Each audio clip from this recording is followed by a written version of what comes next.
All right, our first guest this morning is a writer and artist who grew up in Milwaukee, went to MPS, and now his cartoons appear regularly in The New Yorker. Paul Noth also wrote a middle grade book series. The first book is How to Sell Your Family to Aliens. That's hilarious. The second book is called How to Properly Dispose of Planet Earth. We are excited to welcome Paul back to the yellow couch to chat a little bit more about it. Good to see you again. Oh, thanks for having me back. Morning. Yeah, absolutely. Let's talk about this. I mean, you've been here on the yellow couch before. Yes. But you grew up here and you went to MPS. Yes, I grew up not far from here on the east side of Milwaukee. Are you still living here? No, I'm not. I live in New Jersey now, but a lot of my family's here, so it's great to come back from my book tour and get to visit my family. During the coldest day. Yeah, right. exactly. I should have known better being from here, right? I have no excuse. I do, you know, but this is beyond anything I remember growing up. Oh, I know. This is crazy. Yeah. What do you miss about Milwaukee? Not this, no. Right. Yeah, Not fair. I get no, that. I love Milwaukee in the summer. It's wonderful. I miss the people. That's what I miss the most. Yeah. I miss some of my best friends are still here, and my family and stuff like that. And so it's great to see them when I come back. Cute. How does someone become a cartoonist? I mean, were you doing doodles all the time in school? Were you that Yes. kid get in trouble for drawing during class? Absolutely. I was that kid who got in trouble drawing during class or drawing the teacher in an unflattering way during class.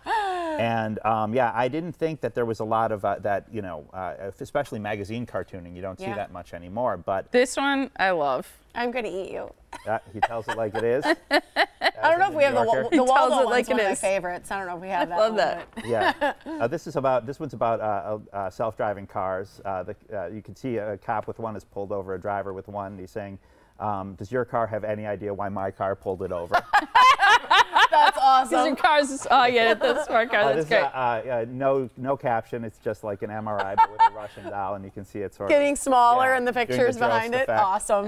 Yeah. Yep. Yeah. This is some. This one is they're saying, I just worry that it's affecting our work. The paleontologists about the dinosaurs. That's hilarious. Yeah, these are sort of some of my New Yorker cartoons. One of my other favorite ones is your Waldo one, Oh, yeah. where it's like Waldo's sitting by himself and he's like this, and it's like nobody ever asks, how's Waldo doing? Right. It's just Just where is he? They don't care about his feelings. That's great. Right. Yeah. Do these things just sort of come? I always wonder about really creative, witty cartoons like that, where there's one caption, maybe there's one word, or in some cases no words at all, but just the picture. Yeah, those are my favorite to do. Is just have a picture. Those are hard though, because it takes a lot of just me sort of goofing around and following trains of thoughts that might go nowhere and just writing down lots of stuff. And that's why I sort of try to tell the kids when I do the school visits is that keep a notebook and just write down. I call it the bad idea notebook, because you don't have to show it to anyone else. It's just for you, and you can just be creative and free in it and just write down all the bad ideas, and you'll find some good ones eventually. Do you get upset if somebody doesn't get the cartoon and you have to explain it? I wonder about that with jokes, because sometimes you have to explain jokes. You get used to it. I mean, sometimes the New Yorker has that reputation of having like cartoons that are a little bit like, do you get this one, or do you? Yeah, or so or just too strange or too. And I like that we do that because it's not so obvious or a little odder, and maybe somebody will laugh like crazy, and somebody else will be like, what the heck is this? But it doesn't bother me. I don't like, people will write me and ask me to explain them. And I sort of stopped doing that because I'm like, once you explain it, it's like, it doesn't really work. Yeah, they're not going to laugh. Exactly. You're going to say, I get they it. They don't work. Yeah. But you're only out like 5 seconds of your life. You could just move on. Right. Yeah. Do you illustrate them too? Yes. You do. So Yeah. you're artistic and you're funny and you're smart. Kind Kind of got all of it. You should say yes. Yes. You gotta Yes. own that. Yes. Yes, I am. That's what you gotta say. That's pretty cool. Okay, so your books. This is your second book. It's the second book. What's this one about? It's the same kid who sold his family to the aliens in the first book, and then he had to get them back. Now he's a little older. He's in 6th grade. Things are going a little better for him, but he meets this girl, and he wants her to be his lab partner in his science class, only he can't talk whenever she's around.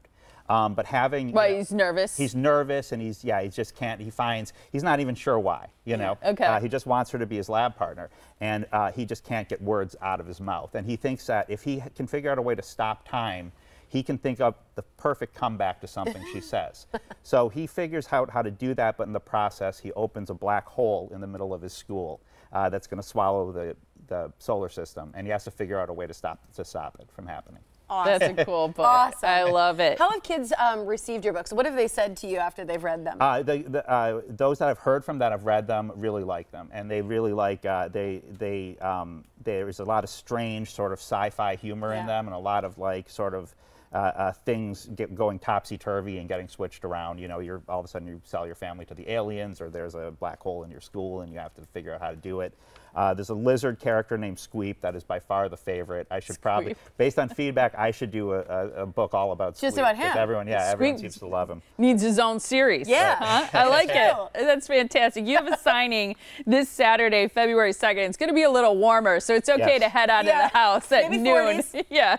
Boswell Book Company, great place located on Downer is where you will be, Paul. People can meet you, get a copy of the book, you'll sign it. PaulNoth.com is the website to visit for more on your books. And what age frame for kids? About 8 to 12, they say. Perfect. But sometimes younger ones and older ones like it. Like it. It's awesome. Good Great to see you again. Thanks for having me back. Yeah, Welcome home. Yep. Welcome to the cold. Yep. Great Enjoy. to see you. Thanks a lot.